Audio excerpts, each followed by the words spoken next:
जय हिंद अग्निवीर फौजियों। 10 सितंबर अग्निवीर आर्मी परीक्षा होने जा रही है आर्मी रिलेशन भर्ती वालों की। और इसके साथ साथ जो है देखो आपकी नई भर्ती भी आएगी जो कि आपकी सितंबर या अक्टूबर महीने में जो है आपको नोटिफिकेशन देखने को मिल जाएगा। तो इसी को लेकर हमारा आज से जो है रोज़ शाम 7 बजे आपका क्लास शुरू हो रहा है। रोज़ शाम 7 बजे जो है हम लोग इंडियन आर्मी की क्लास को अटेंड करेंगे। आज जो हम लोग टॉप 50 क्वेश्चन को देखेंगे, टॉप 50 सवालों को देखने वाले हैं, महत्वपूर्ण 50 सवालों को जो आपके पेपर में आएंगे। आर्मी परीक्षा में पूछे जाने वाले सवालों को देखेंगे, जिस टॉपिक से भी पूछा गया है, जो पेपर हुआ है अभी रिसेंट में आपका अप्रैल महीने में, उस सभी टॉपिक से जुड़े हुए सवालों को जो हम लोग करने जा रहे हैं। तो चलिए शुरू करते हैं। शुरू करने से पहले एक बार जल्दी से सारे लोग शेयर कर देंगे अपने सभी दोस्तों तक जो भी अग्निवीर का तैयारी करना चाह रहे हैं। इसके साथ साथ सभी लोगों को लाइक बटन प्रेस कर लेनी है, और जिन्होंने भी अगर अभी तक भी चैनल को सब्सक्राइब नहीं किया है तो वो सभी सब्सक्राइब करके बेल आइकन को ऑल पर जरूर सेट कर लीजिएगा। तो चलिए आज के क्लास को, आज के सेशन को क्वेश्चन नंबर 1 के साथ शुरू करते हैं। क्वेश्चन नंबर 1 जो है यह देखो आपको क्या दिया हुआ है। राज्य में किसका प्रतिनिधि होता है? Whose representative is the governor in the state? राष्ट्रपति का, गृह मंत्री का, प्रधानमंत्री का या फिर मुख्यमंत्री का? क्या होगा राइट आंसर? राज्यपाल जो है यह देखो राज्य में किसका प्रतिनिधि होता है? जो राज्यपाल है यह राज्य में किसका प्रतिनिधि होता है? जल्दी से करेंगे और सबको बताएंगे। तो जो राज्यपाल है यह देखो राज्य में राष्ट्रपति का प्रतिनिधि होता है। क्या हो गया आंसर? तो ऑप्शन ए राष्ट्रपति। ठीक है, चलिए अगला सवाल करेंगे। अगला सवाल यहाँ पे है, यह देखो आपको दिया गया है, नेक्स्ट क्वेश्चन मिला हुआ है आपको यहाँ पे। यह सवाल है देखो कि उमियम झील किस राज्य में स्थित है? Which state is the Umiam lake located? Manipur, Mizoram, Meghalaya या फिर त्रिपुरा? निम्न में से किस राज्य में जो है देखो उमियम झील स्थित है? जो उमियम झील है यह किस राज्य में है? जो उमियम झील है यह किस राज्य में है? यह जो है किस राज्य में स्थित है? जल्दी से कीजिएगा और सबको बताइएगा। तो जो उमियम झील है यह देखो आपका स्थित है मेघालय में। क्या हो जाता है आंसर? तो ऑप्शन सी मेघालय। उमियम झील कहाँ पे है? तो जो उमियम झील है यह देखो आपका स्थित है मेघालय में। चलिए अगला सवाल पे चलेंगे। अगला सवाल यहाँ पे है, यह देखो दिया गया है कि चाणक्य का अन्य नाम था। Another name of Chanakya was Bhatt Swami या फिर विष्णुगुप्त या फिर राजशेखर या फिर अगला है देखो विशाखदत्त। क्या होगा? चाणक्य का अन्य नाम क्या था? चाणक्य का और दूसरा नाम क्या था? यह जो है यहाँ पे सबको करोगे बताओगे तो चलो जल्दी से करना और सभी को यहाँ पर बतानी है। चाणक्य का दूसरा नाम क्या था? तो चाणक्य का जो अन्य नाम है, चाणक्य का जो दूसरा नाम है ये है देखो विष्णुगुप्त। ठीक है, जो चाणक्य है इनको विष्णुगुप्त के नाम से जाना जाता था। क्या हो जाएगा आंसर? तो ऑप्शन बी हो गया सभी का। चलिए नेक्स्ट क्वेश्चन देखेंगे। अगला सवाल यहाँ पे है, यह देखो आपको दिया गया है कि हाल ही में हटाया गया अनुच्छेद 370 भारत के किस राज्य से संबंध है? Which state of India is related to recently removed article 370? Assam, Sikkim, Nagaland या फिर जम्मू एंड कश्मीर? हाल ही में हटाया गया जो अनुच्छेद 370 है यह भारत के किस राज्य से संबंधित है? तो हाल ही में हटाया गया जो अनुच्छेद 370 है यह देखो भारत के जम्मू कश्मीर राज्य से संबंधित है।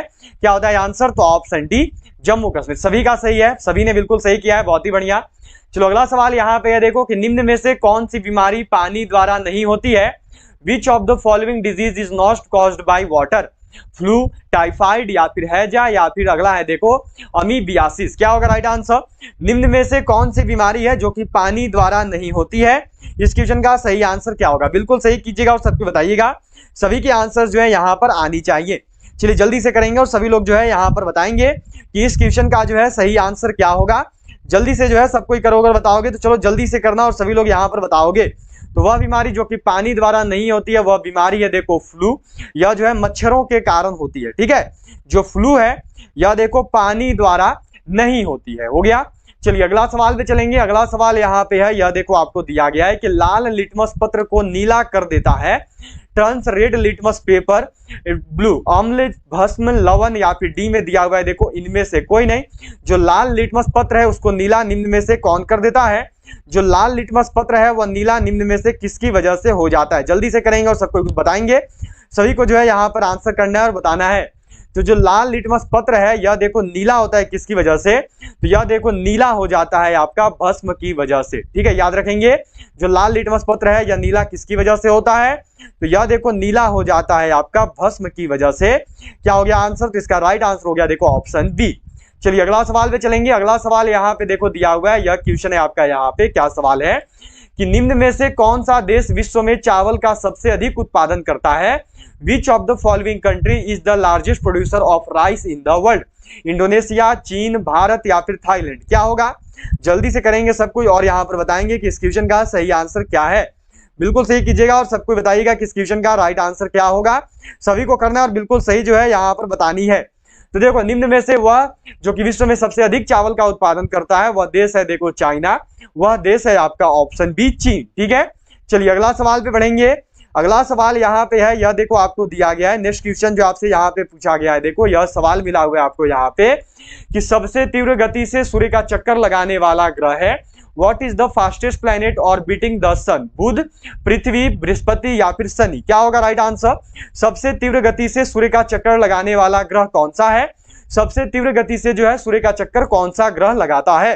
तो सबसे तीव्र गति से जिस ग्रह के द्वारा सूर्य का चक्कर लगाया जाता है वह ग्रह है देखो आपका ऑप्शन ए बुध। क्या हो गया आंसर? तो ऑप्शन ए बुध। सबसे तीव्र गति से सूर्य का चक्कर कौन लगाता है? तो वह देखो बुध है जो कि सबसे तीव्र गति से सूर्य का चक्कर लगाता है। चलिए नेक्स्ट क्वेश्चन पे बढ़ेंगे अगले सवाल पे। यह देखो यहाँ पे दिया हुआ है आपका कि ध्वनि का तरत्व किस पर निर्भर करता है? यह यहाँ पे आपको बताना है ध्वनि का तरत्व किस पर निर्भर करता है। What does the pitch of sound depends on? आवृत्ति पे, तीव्रता पे, वेग पे या फिर ऑप्शन नंबर डी में देखो आयाम पे। तो ध्वनि का जो तारत्व है यह किस पर निर्भर करता है? तो यह देखो निर्भर करता है आवृत्ति पे। क्या हो गया आंसर? तो ऑप्शन ए आवृत्ति, फ्रीक्वेंसी। ठीक है, चलिए अगला सवाल देखेंगे। अगला सवाल यहाँ पे है, यह सवाल देखो आपको दिया गया है। क्या सवाल है यहाँ पे देखो कि निम्न में से कौन सी धातु एक द्रव है? Which of the following metals is a liquid? Ca calcium, Ag पारा, सोडियम? बताइएगा या फिर डी में एमिन? क्या होगा? निम्न में से कौन सी धातु है जो कि एक द्रव है? वह कौन सी धातु है जो कि द्रव अवस्था में पाई जाती है? तो वह धातु जो कि द्रव अवस्था में पाई जाती है वह है देखो Hg मतलब कि पारा। क्या हो गया आंसर? तो ऑप्शन बी Hg पारा। ठीक है, चलिए अगला सवाल देखेंगे। अगला सवाल यहाँ पे है, यह देखो मिला हुआ है कि वह कौन सी छोटी वस्तुओं को आवर्धित करके बड़ा कर देता है? अतः जिन वस्तुओं को आंख से नहीं देखा जा सकता है उन्हें किस उपकरण से देखा जा सकते हैं? who encourages small objects by magnifying them, so with which device can we see the object which cannot be seen with the eyes? Microscope के द्वारा, हाइड्रोमीटर के द्वारा, गैल्वेनोमीटर के द्वारा या फिर ऑप्शन नंबर डी में देखो लिखा हुआ है मैनोमीटर के द्वारा करना। और यहाँ पर बताना है देखो कि वह कौन सा यंत्र है, कौन सा उपकरण है जिससे छोटी वस्तुओं को बड़ा करके आसानी से देख सकता है। डायरेक्टली इसको ऐसे पूछा जाता है तो वह कौन सा है? तो वह है देखो माइक्रोस्कोप। ठीक है, जो माइक्रोस्कोप है इसके द्वारा देखो छोटी वस्तुओं को बड़ा करके देखा जा सकता है। क्या हो गया आंसर? तो ऑप्शन ए। ठीक है, चलिए अगला सवाल देखेंगे। अगला सवाल यहाँ पे है, यह देखो आपको दिया गया है कि कौन सा यंत्र पहिए वाली गाड़ी द्वारा चली गई दूरी को के काम आता है, नापने के काम आता है? Which instrument is used to measure the distance travelled by a wheeled vehicle? क्या होगा? माइक्रोस्कोप से, हाइड्रोमीटर से, ओडोमीटर से या फिर मैनोमीटर से? वह कौन सा यंत्र है जिसके द्वारा देखो पहिए वाली गाड़ी के द्वारा चली हुई दूरी को मापा जाता है? तो वह यंत्र कौन सा है? तो वह यंत्र है देखो आपका ओडोमीटर। क्या हो गया आंसर? तो ऑप्शन सी हो गया सभी का यहाँ तक। चलिए अगला सवाल पे बढ़ेंगे। अगला सवाल यहाँ पे है, यह देखो आपको दिया गया है कि डीजल लोकोमोटिव कारखाना कहाँ स्थित है? Where is the diesel locomotive factory located? Chittaranjan में है, पेरबंदूर में है, वाराणसी में है या फिर कपूरथला में है? जो डीजल लोकोमोटिव कारखाना है यह कहाँ पे स्थित है? इस क्वेश्चन का राइट आंसर क्या होगा? जल्दी से कीजिएगा और सबको बताइएगा। तो जो डीजल लोकोमोटिव कारखाना है यह देखो आपका स्थित है वाराणसी में। क्या हो गया आंसर? तो ऑप्शन सी वाराणसी। चलिए अगला सवाल करेंगे। अगला सवाल यहाँ पे है, यह देखो आपको दिया गया है कि निम्न में से किस राज्य में कोलेरू झील स्थित है? In which of the following states is Kolleru lake located? Tamil Nadu, Karnataka, Kerala या फिर आंध्र प्रदेश? निम्न में से वह कौन सा राज्य है जहां पर देखो कोलेरू झील स्थित है? वह कौन सा राज्य है जहां पर कोलेरू झील है? जल्दी से कीजिएगा और सबको बताइएगा। तो वह राज्य जहां पर कोलेरू झील स्थित है वह राज्य कौन सा है? तो वह राज्य है देखो आपका आंध्र प्रदेश। क्या होता है आंसर? तो ऑप्शन डी आंध्र प्रदेश। हो गया सभी का। चलिए अगला सवाल पे चलेंगे। अगला सवाल यहाँ पे देखो दिया हुआ है, यह क्वेश्चन है आपका कि कैप्टन विलियम हॉकिंस किस जहाज से भारत पहुंचा? By which ship did captain William Hawkins reach India? Hector से, ड्रैगन से, स्क्वायर से या फिर डी में है नन ऑफ दिस? जो कैप्टन विलियम हॉकिंस है या निम्न में से किस जहाज के द्वारा भारत पहुंचे? जल्दी से कीजिएगा और सबको बताइएगा कि इस क्वेश्चन का राइट आंसर क्या होगा। तो जो कैप्टन विलियम हॉकिंस है, यह देखो हेक्टर नामक जहाज से जो है भारत पहुंचे थे। क्या होता है आंसर? इसका राइट आंसर हो जाएगा देखो ऑप्शन ए। ठीक है, चलिए अगला सवाल देखेंगे। अगला सवाल यहाँ पे है, देखो यह आपको दिया गया है। क्या सवाल है कि कितने समय में मलिक मोहम्मद जायसी ने पद्मावत की रचना की? किसके समय में? During whose time Malik Mohammad Jayasi composed Padmavat? Akbar के, शेरशाह के, बाबर के या फिर औरंगजेब के? निम्न में से किसके समय में जो है देखो आपका मलिक मोहम्मद जायसी ने जो है पद्मावत की रचना की है? किसके समय में जो है देखो मलिक मोहम्मद जायसी के द्वारा पद्मावत की रचना करी गई है? इस क्वेश्चन का जो है राइट आंसर क्या होगा? तो वह जिसके समय में मलिक मोहम्मद जायसी ने पद्मावत की रचना की है वह कौन थे? तो वह है देखो शेरशाह शुरू के कार्यकाल के दौरान जो है मलिक मोहम्मद जायसी ने पद्मावत की रचना की है। ठीक है, चलिए अगला सवाल देखेंगे। अगला सवाल यहाँ पे है, यह देखो आपको दिया गया क्वेश्चन है कि निम्न में से किन भारतीय शहरों को उनकी स्थिति के कारण 0 माइल सिटी के रूप में जाना जाता है? Which of the following Indian cities are known as 0 mile city because of their location? Nagpur, Hyderabad, Delhi या फिर अहमदाबाद? क्या होगा राइट आंसर? जल्दी से कीजिएगा और सबको बताइएगा। सभी को यहाँ पर आंसर करना है और बताना है कि इस क्वेश्चन का जो है सही आंसर क्या होगा। बिल्कुल सही, सभी कोई अपना अपना आंसर रखिएगा, कोई भी देरी नहीं करेंगे और कोई भी जो है गलती भी नहीं करेंगे। बिल्कुल सही सबको यहाँ पर बतानी है। तो निम्न में से वह भारतीय शहर जिसको 0 माइल सिटी के रूप में जाना जाता है वह भारतीय शहर है देखो आपका नागपुर। क्या हो गया आंसर? तो ऑप्शन ए नागपुर। ठीक है, चलो अगला सवाल पे चलते हैं। अगला सवाल यहाँ पे है, यह देखो आपको दिया गया नेक्स्ट क्वेश्चन है कि न्यूक्लियस की खोज सर्वप्रथम किसने की थी? Who discovered the nucleus first? Leeuwenhoek ने, स्वान ने, हॉफमिस्टर ने या फिर ब्राउन ने?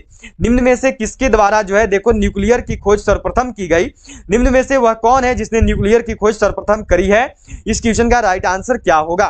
तो न्यूक्लियर की खोज जो है यह देखो सर्वप्रथम न्यूक्लियस की जो खोज है यह देखो सर्वप्रथम की गई थी ब्राउन के द्वारा। क्या होता है आंसर? तो ऑप्शन डी ब्राउन। ठीक है, चलिए अगला सवाल देखेंगे। अगला सवाल यहाँ पे है, यह देखो दिया गया है कि पत्ती के लाल, नारंगी और पीला के कारण होते हैं the red orange and yellow colours of the leaf are due to? Lignin के कारण, कैरोटेनॉइड के कारण या फिर नेक्स्ट में दिया हुआ है देखो एल्डिहाइड के कारण या फिर टैनिन के कारण? जल्दी से करना और सबको बताना कि इस क्वेश्चन का राइट आंसर क्या होगा। बिल्कुल सही सबको कीजिएगा और अपना अपना आंसर बताइएगा। तो पत्ती के जो है देखो लाल, नारंगी और पीला होने का जो कारण है वह क्या है? तो वो है देखो कैरोटीनॉइड्स। क्या हो गया आंसर? तो ऑप्शन बी कैरोटीनॉइड। ठीक है, चलिए अगला सवाल देखेंगे। अगला सवाल यहाँ पे है, यह देखो दिया हुआ है 20 नंबर सवाल है आपका यहाँ पे कि मानव अमाशय में निम्न में से कौन सा अम्ल उत्पन्न होता है? Which of the following acid is produced in human stomach? Formic अम्ल, सल्फ्यूरिक अम्ल, नाइट्रिक अम्ल या फिर हाइड्रोक्लोरिक अम्ल? मनुष्य का जो स्टमक है उसमें निम्न में से कौन सा जो है देखो आपका यहाँ पे कौन सा अम्ल जो है उत्पन्न होता है? जल्दी से करेंगे और सबको बताएंगे कि इस क्वेश्चन का जो है राइट आंसर क्या होगा। बिल्कुल सही जो है सबको यहाँ पे करना है और बताना है कि इस क्वेश्चन का राइट आंसर क्या है। तो वह कौन सा अम्ल है? तो वह अम्ल है देखो आपका हाइड्रोक्लोरिक अम्ल। ठीक है, याद रखेंगे मानव अमाशय में निम्न में से कौन सा अम्ल उत्पन्न होता है? तो हाइड्रोक्लोरिक अम्ल उत्पन्न होता है, इसको HCl लिखते हैं। ठीक है, चलिए अगला सवाल पे चलेंगे। अगला सवाल यहाँ पे देखो दिया हुआ है, यह क्वेश्चन है कि निम्न गैसों में से कौन सी ग्रीन हाउस गैस नहीं है? Which one of the following gases is not a greenhouse gas? Carbon dioxide, methane, nitrous oxide या फिर देखो अगला दिया हुआ है डी में O2 ऑक्सीजन? जल्दी से कीजिएगा और सबको बताइएगा इस क्वेश्चन का राइट आंसर क्या है। निम्न गैसों में से कौन सी है जो कि ग्रीन हाउस गैस नहीं है? तो वह क्या है? तो वो है देखो आपका यहाँ पे ऑप्शन डी ऑक्सीजन। ठीक है, जो कार्बन डाइऑक्साइड है, मीथेन है और जो आपका नाइट्रस ऑक्साइड है, ये तीनों के तीनों देखो ग्रीन हाउस गैस है, लेकिन जो ऑक्सीजन है ये ग्रीन हाउस गैस नहीं है। ठीक है, चलिए अगला सवाल यहाँ पे आपको दिया हुआ है, देखो ये है कि निम्न में से किसकी उपस्थिति के कारण पीतल का रंग हवा में फीका पड़ जाता है? Due to the presence of which of the following the colour of brass gets discoloured in air? Oxygen के, हाइड्रोजन सल्फाइड के, कार्बन डाइऑक्साइड के या फिर डी में है देखो नाइट्रोजन के? किसकी उपस्थिति के कारण जो है देखो पीतल का रंग हवा में जो है आपका देखो यह कैसा हो जाता है? तो यह फीका पड़ जाता है। तो इसका जो कारण है वह क्या है? तो वो है देखो आपका यहाँ पे हाइड्रोजन सल्फाइड। क्या होता है आंसर? जिसका राइट आंसर हो गया देखो ऑप्शन बी हाइड्रोजन सल्फाइड। ठीक है, चलिए नेक्स्ट क्वेश्चन देखेंगे। अगला सवाल यहाँ पे है देखो कि पौधों के किस भाग से कॉफी प्राप्त होती है? From which part of the plant is coffee obtained, पुष्पों से, बीजों से, पत्तियों से, या फिर अगला दिया हुआ है देखो फलों से। क्या होगा राइट आंसर, पौधे के किस भाग से जो है देखो कॉफी की प्राप्ति होती है, पौधा का वह कौन सा भाग है जिससे देखो कॉफी प्राप्त होता है, जल्दी से कीजिएगा और सबको बताइएगा। तो वह भाग है देखो बीज, पौधे वह कौन सा भाग है पौधा का, तो बीजों से जो है देखो कॉफी की प्राप्ति होती है। चलिए अगला सवाल देखेंगे। अगला सवाल यहाँ पे है देखो, यह दिया हुआ है कि आलू में ब्लैक हार्ट का कारक कौन है, what is the cause of black heart in potato, तांबे की कमी, पोटेशियम की कमी, ऑक्सीजन की कमी, या फिर बोरॉन की कमी। आलू में जो ब्लैक हार्ट है इसका कारक क्या है, आलू में जो ब्लैक हार्ट नामक रोग है यह किसकी वजह से होता है, तो आलू में जो ब्लैक हार्ट नामक रोग है यह देखो होता है due to lack of oxygen, मतलब कि ऑक्सीजन की कमी की वजह से जो है देखो आलू में ब्लैक हार्ट नामक रोग होता है। चलिए अगला सवाल देखेंगे। अगला सवाल यहाँ पे है देखो कि निम्न में से कौन सा ईंधन न्यूनतम पर्यावरण प्रदूषण फैलाता है, which of the following fuels causes minimum environmental pollution, hydrogen, कोयला, डीजल या फिर केरोसिन। निम्न में से कौन सा ऐसा ईंधन है जो कि देखो न्यूनतम पर्यावरण प्रदूषण फैलाता है, तो वह कौन सा है, तो वह है देखो हाइड्रोजन। ठीक है, जो हाइड्रोजन है इसके द्वारा न्यूनतम ईंधन प्रदूषण जो है फैलाया जाता है, पर्यावरण प्रदूषण जो है फैलाया जाता है। ठीक है, ऑप्शन ए हाइड्रोजन हो गया। चलो अगला सवाल पे चलेंगे। अगला सवाल यहाँ पे है देखो कि एटीपी का अभिप्राय है, what is the meaning of ATP, adenosine triphosphate, adenine triphosphate, या फिर एडिनोसिन ट्राइफॉस्फेट, या फिर एडिनोसिन टेट्राफॉस्फेट। क्या होगा यहाँ पर राइट आंसर, एटीपी का अभिप्राय क्या है, एटीपी का फुल फॉर्म क्या होता है, इस क्वेश्चन का सही आंसर क्या है। यदि अभी तक भी क्लास को सेशन को लाइक नहीं किया तो सबको जल्दी से लाइक बटन प्रेस कर दोगे, उसके साथ साथ सभी लोग शेयर बटन जरूर प्रेस कर देंगे, एंड जिन्होंने भी चैनल को सब्सक्राइब नहीं किया है वो सभी जो है सब्सक्राइब करके बेल आइकन को ऑल पर जरूर सेट कर देना। तो एटीपी का जो फुल फॉर्म है ये है देखो आपका एडिनोसिन ट्राइफॉस्फेट। क्या हो गया आंसर, तो ऑप्शन ए। ठीक है, हो गया सबका। चलो अगला सवाल पे बढ़ेंगे। अगला सवाल यहाँ पे देखो दिया हुआ है, यह सवाल है कि महात्मा गांधी राष्ट्रीय समुद्री उद्यान कहाँ स्थित है, where is the Mahatma Gandhi national marine park located, Pirotan द्वीप में, रामेश्वरम में, गंगा सागर द्वीप में, या फिर पोर्ट ब्लेयर में। जो महात्मा गांधी राष्ट्रीय समुद्री उद्यान है यह कहाँ पे स्थित है, इस क्वेश्चन का राइट आंसर क्या है, तो देखो जो महात्मा गांधी राष्ट्रीय समुद्री उद्यान है ना यह आपका स्थित है पोर्ट ब्लेयर में। क्या हो गया आंसर, तो ऑप्शन डी पोर्ट ब्लेयर। ठीक है, चलिए अगला सवाल पे चलेंगे। अगला सवाल यहाँ पे देखो यह दिया गया कि अस्थायी चुंबक किस स्थिति में किया जा सकता है, under what conditions can a permanent magnet be used, बताना है यहाँ पे किस स्थिति में देखो यहाँ पर उपयोग लिखा हुआ है। ठीक है, अस्थायी चुंबक जो है किस स्थिति में प्रयोग किया जा सकता है, ढलवान लोहा में, पिटवान लोहा में, कच्चा लोहा में, या फिर इस्पात में। यह नहीं पूछा है कि किससे बनता है, पूछा यह है कि किस में प्रयोग किया जा सकता है। तो देखो जो अस्थायी चुंबक है, जो परमानेंट मैग्नेट है ना, इनका प्रयोग किया जा सकता है स्टील में। क्या हो गया आंसर, तो ऑप्शन डी स्टील, इस्पात। ठीक है, चलिए अगला सवाल पे चलेंगे। अगला सवाल यहाँ पे है, यह देखो दिया गया है कि नीलगिरी के पर्वतीय क्षेत्र में कौन सा जलप्रपात स्थित है, which waterfall is located in the hilly region of Nilgiri, Jog, Enna, धुआंधार, या फिर पायकारा। क्या होगा, नीलगिरी के पर्वतीय क्षेत्र में जो है देखो कौन सा जलप्रपात स्थित है, इस क्वेश्चन का जो है राइट आंसर क्या है। तो नीलगिरी का जो पर्वतीय क्षेत्र है इसमें जो देखो आपका जलप्रपात स्थित है वह जलप्रपात कौन सा है, तो वह जलप्रपात है देखो आपका पायकारा जलप्रपात। क्या हो गया आंसर, तो ऑप्शन डी पायकारा। चलिए अगला सवाल पे चलेंगे। अगला सवाल यहाँ पे है, यह देखो आपको दिया गया है कि फ्रीडम इन एक्साइल के लेखक कौन है, who is the author of the freedom in exile, Dalai Lama, Abdul Kalam Azad, Nelson Mandela, या फिर शशि थरूर। क्या होगा right answer, freedom in exile, यह जो है इसके लेखक कौन है, फ्रीडम इन एक्साइल जो है निम्न में से किसके द्वारा लिखी गई है, तो फ्रीडम इन एक्साइल के जो लेखक हैं वो है देखो दलाई लामा। दलाई लामा जो इस क्वेश्चन के राइट आंसर हो गया ऑप्शन ए। चलिए अगला सवाल पे चलेंगे।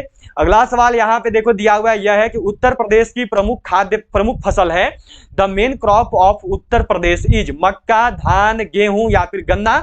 उत्तर प्रदेश की प्रमुख फसल कौन सी है, निम्न में से वह कौन सी फसल है जो कि उत्तर प्रदेश की प्रमुख फसल के रूप में जानी जाती है, उत्तर प्रदेश की प्रमुख फसल कौन सी है, जल्दी से करेंगे और सबको यहाँ पर बताएंगे। तो उत्तर प्रदेश की जो प्रमुख फसल है वह कौन सी है, तो वो है देखो आपका गेहूं।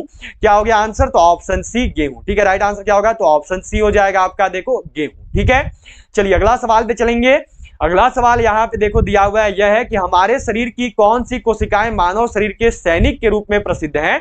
विच cell of our body are famous as soldiers of our body? श्वेत रक्त कोशिकाएं, बेसोफिल्स, या फिर लाल रक्त कोशिकाएं, या फिर इओसिनोफिल्स? क्या होगा? मानव शरीर की कौन सी कोशिकाएं हैं जो कि मानव शरीर के सैनिक के रूप में प्रसिद्ध हैं? तो मानव शरीर के सैनिक के रूप में जिसे जाना जाता है वो है देखो श्वेत रक्त कोशिकाएं। क्या हो गया आंसर? तो ऑप्शन ए श्वेत रक्त कोशिकाएं, व्हाइट ब्लड सेल्स। ठीक है, चलो अगला सवाल यहाँ पे है, यह देखो आपको दिया गया है, क्या क्वेश्चन है कि संस्कृत ग्रंथ अष्टाध्यायी का संबंध है? The Sanskrit text Ashtadhyayi is related to औषधि विज्ञान से, ज्योतिष शास्त्र से, राजनीति शास्त्र से, या फिर व्याकरण से? जो संस्कृत ग्रंथ अष्टाध्यायी है इसका संबंध निम्न में से किसके साथ है? जो संस्कृत ग्रंथ अष्टाध्यायी है यह किसके साथ संबंधित है? जल्दी से कीजिएगा और सबको बताइएगा।